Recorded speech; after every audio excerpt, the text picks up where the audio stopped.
Hello and welcome to this new episode of Daughters of Narcissistic Mothers podcast.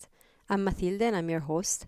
I'm an inner transformation mentor supporting women in healing mother wounds through the one-on-one 10 weeks program and through the upcoming online community.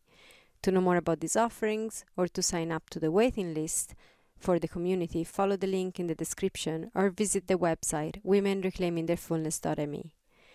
And I'm excited to announce that the Reclaim Your Fullness online community is actually opening its doors this Thursday, 27th of February.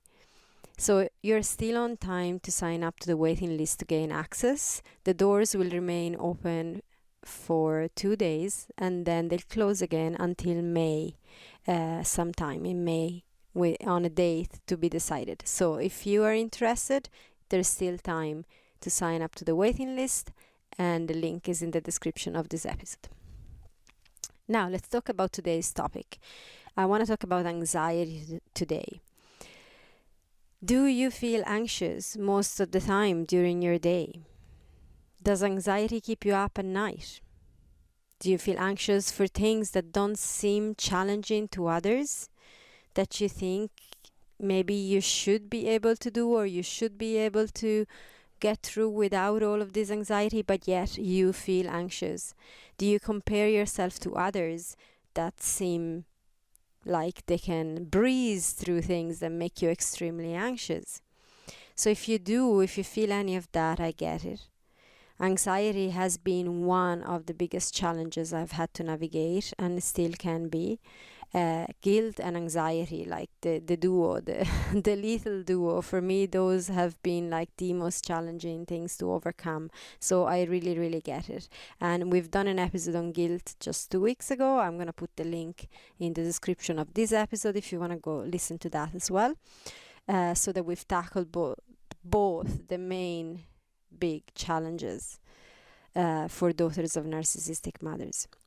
I get so many emails from you listening in on the topic of anxiety. And the main questions that I get on it are, how do I get rid of it? Or is it normal for daughters of narcissistic mothers to feel anxious all the time, or is it just me? And another question that I get very often is, how do others cope with it? Will it ever be gone? Will I ever be rid of it? Or will I always have to deal with it? And my heart goes to all of you because I really know how it feels. I used to get anxious for the simplest of things, and it was so challenging to having to explain maybe to my partner or to my friends why I felt anxious when they didn't. In situations that seemed like really simple situation, like for me, sometimes going to the filling station to put fuel in my car. Well, I had to pick. I had the known filling stations where I used to go all the time, but if I had to go to a new one, that would be the cause of a lot of anxiety for me, for example. And this is something that, people do all the time. They put fuel in their cars, going to filling stations all over the country all the time. And I felt so broken, and like there was really something wrong with me, and also very, very alone and not understood most of the times. I felt like I should be able to move through life without all that anxiety, and I also felt like I was unfixable.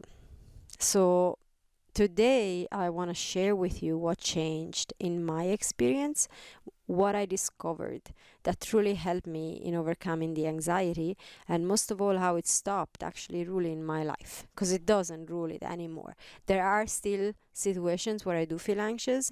Waves of anxiety still do come up. I would be lying if I told you that it's completely gone, but it's nowhere near how impactful it used to be for me. Like, it was an omnipresent thing. I didn't actually know what feeling relaxed meant.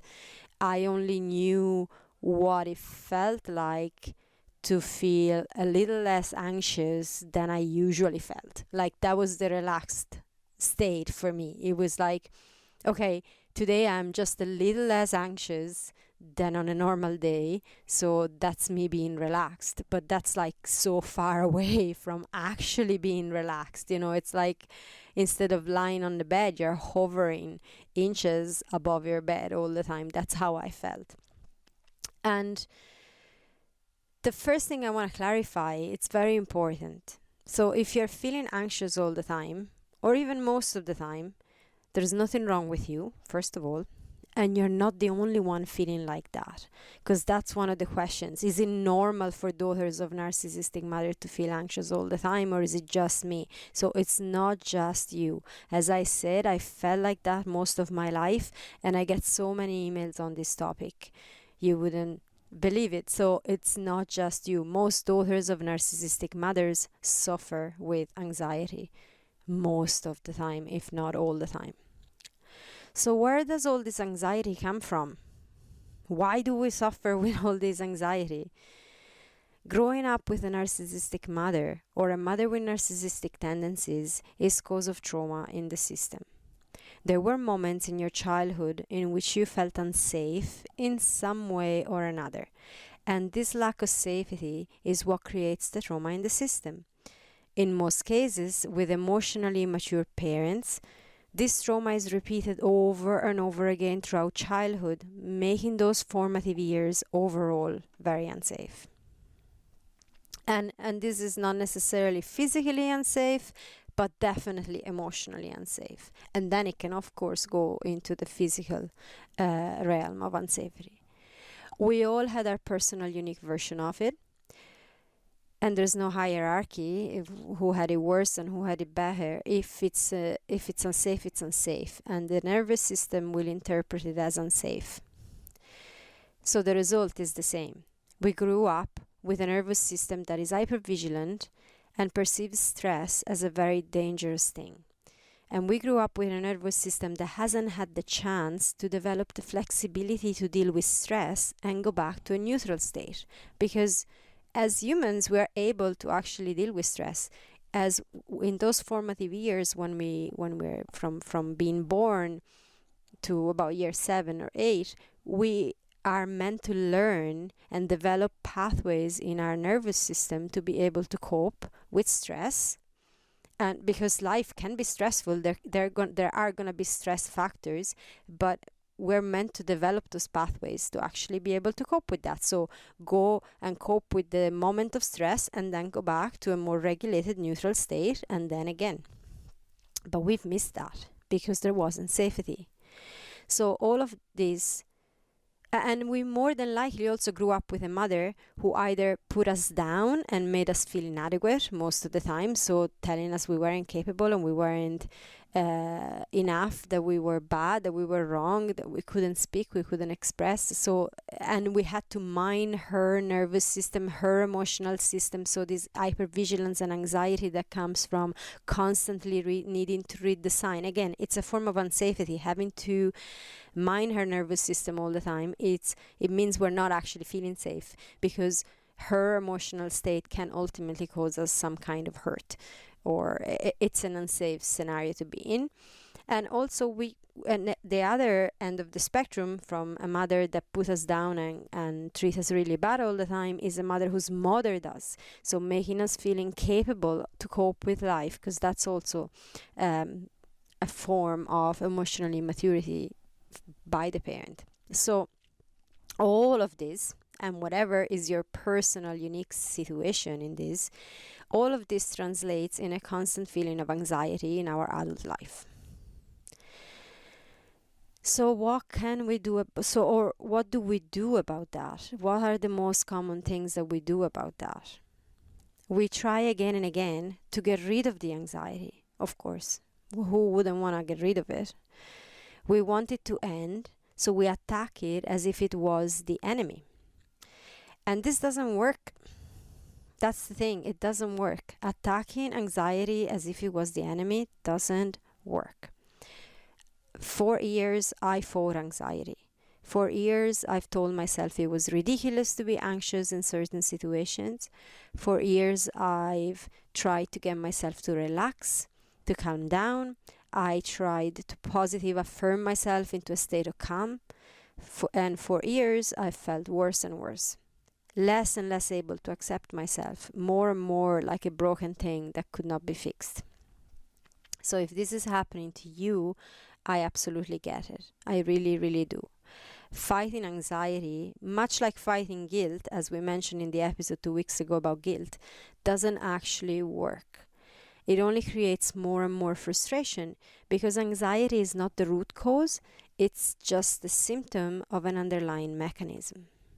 Anxiety is the symptom of patterns within the nervous system, which, as we said, originate from unsafety in childhood. Someone who has developed safety within a certain context while growing up won't experience anxiety in that scenario. They will navigate the situation accessing pathways that for us are not available at this moment.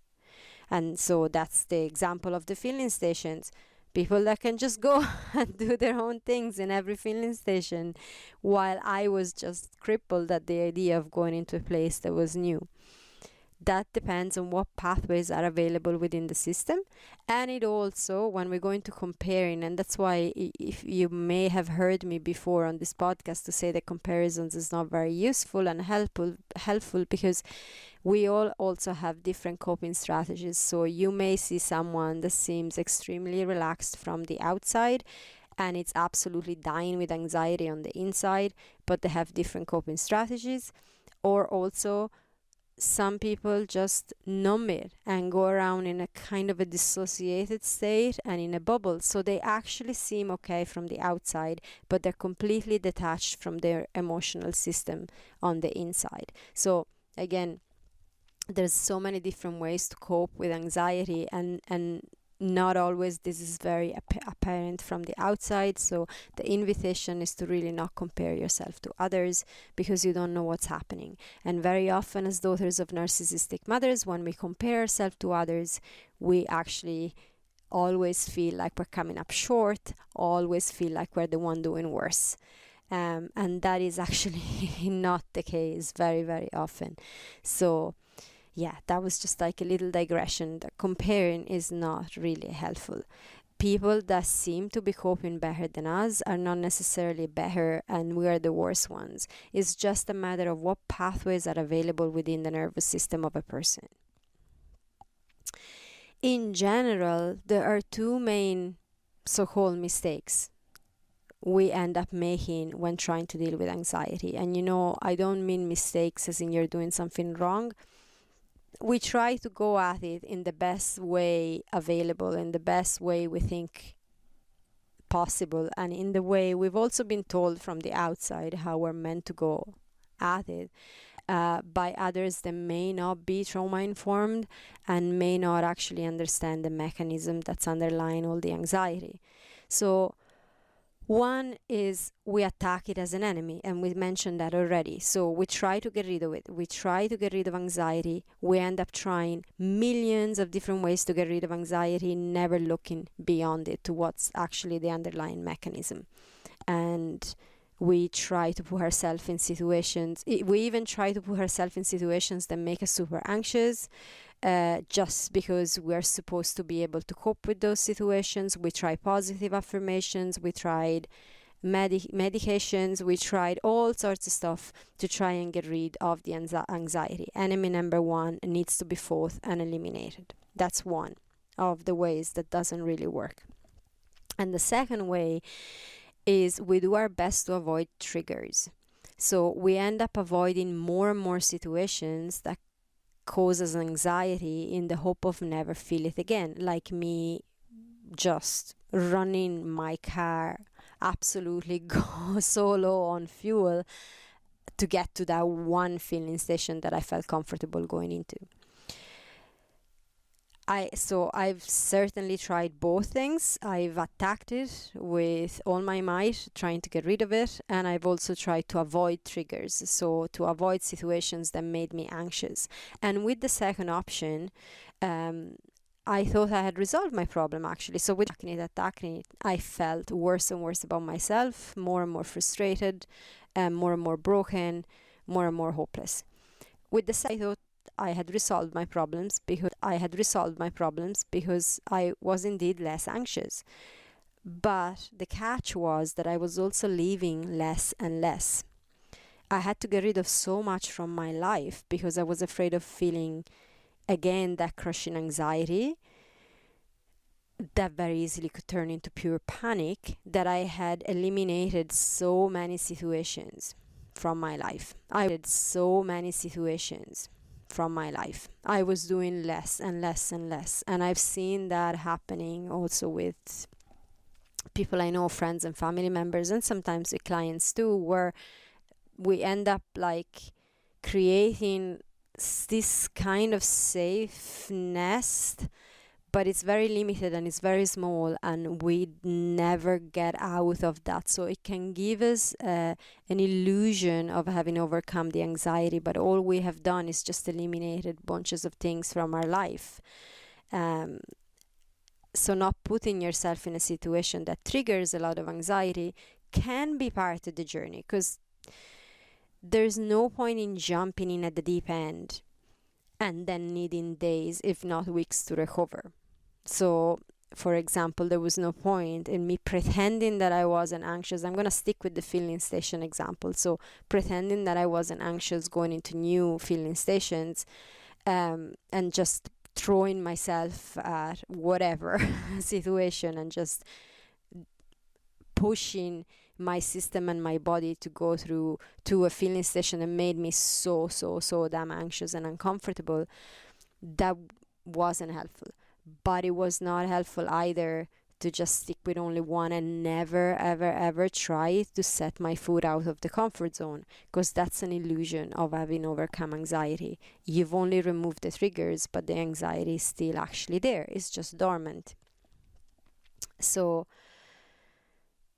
it's only a temporary solution that doesn't work long term if you desire to live your life fully, which you absolutely deserve to do. Now, the good news is that once we have clarity on the fact that anxiety is only a symptom of an underlying mechanism, then we can go and work on that. We can actually work on the underlying mechanism. And by doing that, we get long-lasting results. We actually get to the root cause of it. And I can tell you from my own experience, and I do see it with clients again and again, it does go away.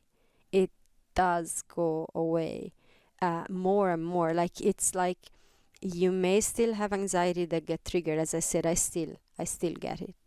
At times it still gets triggered, but it's nowhere near, and there's a distance, there's a space. I can really deal with it. It doesn't escalate into those crazy panic attacks. It's like a moment, and I know the signs, I know what to do to bring it back, and I can work with that. So it's a completely different life, and I'm able to do so much more than I used to thanks to that.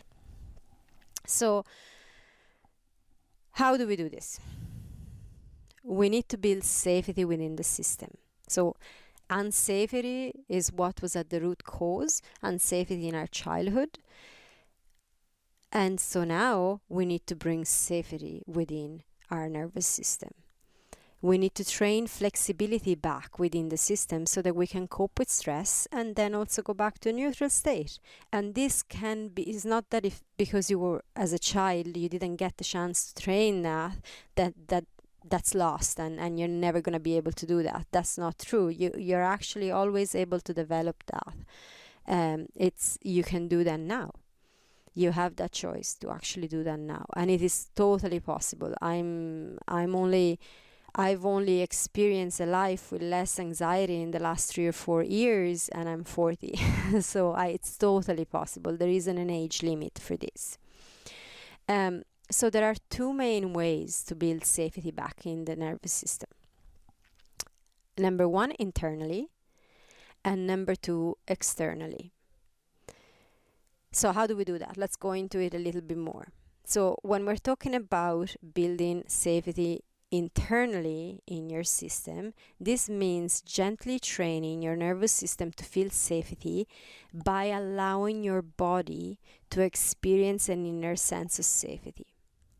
That's the sense of safety that our body did not experience when we were children growing up. So if you can support your body, like literally your physical body, to experience safety, to actually soak it into the tissues, into your muscles, into your entire nervous system, you can support your system to start opening pathways to safety or of safety. So this can be achieved through purposely designed practices which involve breath, sound, visualizations, movement. Properly guided, you can build safeties back into your body from the inside, not only learning tools of self-regulation, which help you when the anxiety is triggered. So in those moments when still waves, as I mentioned, still waves of anxiety get triggered, you actually learn to just bring your system back to a more regulated space, but also opening pathways of safety in the nervous system so that the anxiety gets triggered less and less. So you're kind of doing both at the same time. With these practices and these tools, you open pathways. So you're going to experience less and less anxiety in the long term. And that's going to take a little while, and a consistent practice. But also, you're learning tools that support you in those moments when the anxiety actually does get triggered, to bring it back to a more regulated space and cope better. So that happens kind of simultaneously. The more you keep the practice consistent, the less the anxiety is going to get triggered.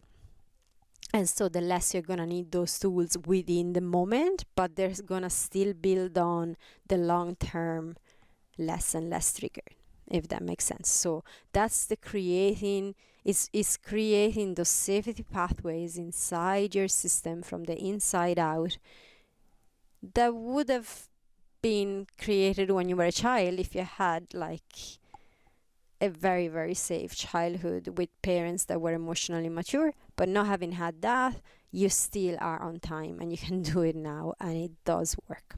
So that's the internal aspect of it. Now, we also mentioned that you can do it externally, and these two things kind of work together. So it's not one or the other. In my experience, and this is what I also see with people I work with, is that the two together make the magic combo that actually supports your system. So building safety externally, we do that by accessing a space with other people where you know you're safe. So the internal safety you're building within yourself, the external safety, you get the support of other people and a container that is safe. This gives your system the experience of safety with others, which is an important element of safety, because in your life you are going to interact with others. And let's face it, most people are not necessarily inherently safe to be around. A lot of people don't realize that sometimes with their words or with their actions or with their body language are being unsafe. Some do it intentionally. Some are unsafe intentionally, but most people don't actually know that they are unsafe. They're just working from subconscious patterns. So when we're going around in general everyday life, we can be in a lot of situations that can be triggers. And so we can do the internal work so that these triggers become less and less. And that's like your personal internal journey. But also to be in an environment with people that are consciously there to overcome anxiety and like healing mother wounds and stuff like that. So they're consciously there to create a safe container, gives your nervous system the experience of being safe with others. And this is not like putting cotton wool around you so that you're never going to go into the world where there could be unsafe people, but it builds the muscle. It actually really helps building the muscle. Having been unsafe with your narcissistic mother, or maybe with both your parents, creates a relational wound, which can heal powerfully when we can access a safe space with people who allow us to be seen and supported. So a safe community where you can slowly build the muscle of safety among others can be truly supportive in the process of overcoming anxiety. A safe space where you may be challenged, but always in a safe way. So you are pushed to get out of your comfort zone a little bit, but with people that you know are going to support you, much like parents would have done, like in a safe childhood, emotionally safe childhood, your parents, your mother would have gently supported you in constantly pushing outside your comfort zone, because that's growing and developing your identity, while she was there to offer you unconditional support. Now, if your mother was a narcissist or had strong narcissistic tendencies, this is not the experience you've had. Most certainly is not the experience I've had. There was no safety. If I pushed out my comfort zone and and things didn't go well, the response was going to be put down. So it was going to be my mother would get angry, or would, like consequences that were not actually safe would happen. And that taught my system that going outside my comfort zone, even just a little bit, is a very, very dangerous thing to do, especially around others. So a safe space when you may be challenged, but always in a safe way, helps you gently build the confidence muscle alongside pathways of being capable, which build the foundation of a more relaxed nervous system. So these are the two ways to get to the root cause of where the anxiety comes from. The anxiety in itself is just a symptom. The root cause is the patterns within your nervous system that come from the profound unsafety that you've experienced as a child. So you can bring back safety in your system through specific practices to work internally, and then through a space with safe people, genuinely, consciously safe people that support you on your journey. And so from this internal pathway and external pathway, you get to feel more and more safe inside, and from there less and less triggered from the outside. And you will see that the anxiety actually reduces, becomes less and less and less, until it's something that you can easily manage and start doing so much more. I know my husband's, we've been together for so long, and he knows me really well. And when he met me, I was an extremely anxious person. I couldn't do anything. I needed him with me for everything. And even with him being with me, I was still anxious anyways. And he's been telling me more and more recently, like, wow, like you used to be so anxious in this situation and now you're just doing it. And I don't even notice. It's actually really lovely to hear that reflected back, because I don't even notice. Such is the power of this type of work. You don't even notice, because that anxiety is just fading away. And if you don't have someone there that reflects it back to you and notices, you may not even realize that transformation has taken place. So that has been my experience, and I share it with you because I really, really feel how intense it is to live a life constantly anxious, constantly so exhausting. It's absolutely draining.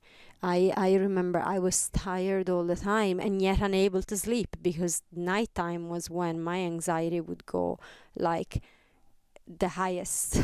It was like the worst time was when I had done everything and I actually was okay, we're going to bed.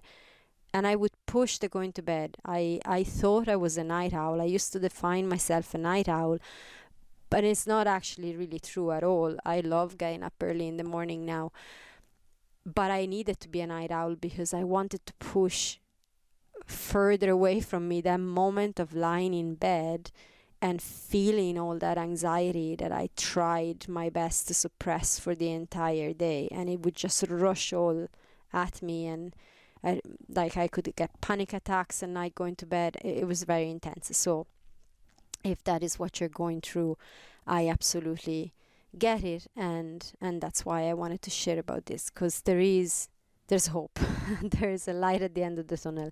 You can actually experience a life I don't want to say anxiety free, because life is life, but in a way that you can totally manage it, and you can live so much more, do so much more, experience so much more in a relaxed way. So yeah, if you feel called to, and you want to share with me, you're welcome to share. You can send an email at Matilde at womenreclaimingtheirfullness.me, or you can leave a comment. And yeah, share your experience, ask questions if you have questions. And again, the doors to the community are opening this Thursday. So if you're listening to this episode now and there's still time and you feel called to, you can join the waiting list, and that will give you access to the community. And if not, May is when the doors of the community will open again. So you're going to have a chance to join then as well. So with that, I'm going to wish you a wonderful week and send you lots of love. Bye for now.